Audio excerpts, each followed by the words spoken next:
My name is Miranda Caravalho. I'm 16 years old. I'm a student at Santa Teresa, president of our school's GSA, and I'm a writer. I wrote my second novel my freshman year of high school, and I was just really coming to terms with being gay, and that was really scary because I did not know any gay people, much less gay women, so I felt really alone. I really had like no one to look up to, so I sort of wrote someone to look up to. I don't know, writing it, I just sort of got to get in the head of someone who was gay and okay with it. Sort of gave me something to aspire to.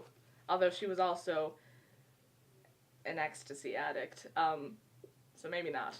Now, I know something that's held me back a lot is the term write what you know, which is very hard for me because I started writing when I was in the 7th grade, so I was writing pretty much entirely what I didn't know, like marriage and different sorts of relationships and these experiences that I've never had and probably will never have. But my mom would tell me something that still makes me laugh. If writers were supposed to write what they know, then someone needs to go and arrest Stephen King. For a good story, you need to write what you know, but I do think you need to write what you feel, which is a rule that I follow more. In every bit of my work, I put myself in it because, well, actually, it's almost ironic because I don't know myself really, but I guess I find out through writing. So I think that in that level of honesty, whatever you write, you should write honestly, even if it's something you think people won't care about, because it's the tone of genuine, honest passion that I think is really appealing.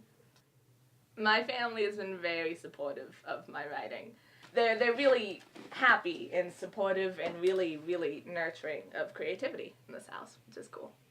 They got this self-published, and I did not know that they were going to do that, and it's really weird to see it, you know. I guess I'd say that I'd want to inspire people like myself. I know still in my life, I've read so many books where I have found myself. Just reading books like Holden Caulfield in Catcher in the Rye and Stephen, can't remember his last name, the man from A Portrait of the Artist as a young man, and just reading the words from these characters in these books written by people who have died hundreds of years ago, it has helped me feel a little less alone. It kind of reminds me of something that happened with my dad and I. We were walking through Borders or something, and he was looking very intently through the shelves, and I was sort of digging around. I was bored and hungry. And he comes up to me and he hands me a book, and it is Flow My Tears, the Policeman Said by Philip K. Dick. And he looks at me very seriously and says, Miranda, you need to read this. This is by Philip K. Dick. He's like us. And he said that because Philip K. Dick is schizophrenic. He's a schizophrenic author, and my father and I both have traits of schizoaffective disorder. I didn't realize it at the time, but I got the book, and I read it, and it was okay. It wasn't amazing, but just thinking about what he said, that this Philip K. Dick guy was like us, he was like me, that touched me in a way that not a lot of things do.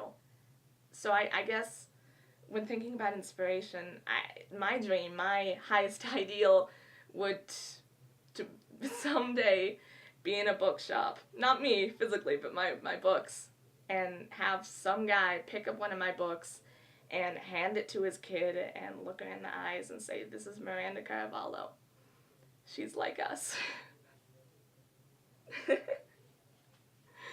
You're not alone. Anyone who's watching this. Even if you feel alone, you're not. And you could get that sentiment from books. And you could get it from talking to people about books. The human experience is so similar. It's simultaneously so unique and so similar to different people. And we're not alone, and we'll never be alone, no matter how much we may try.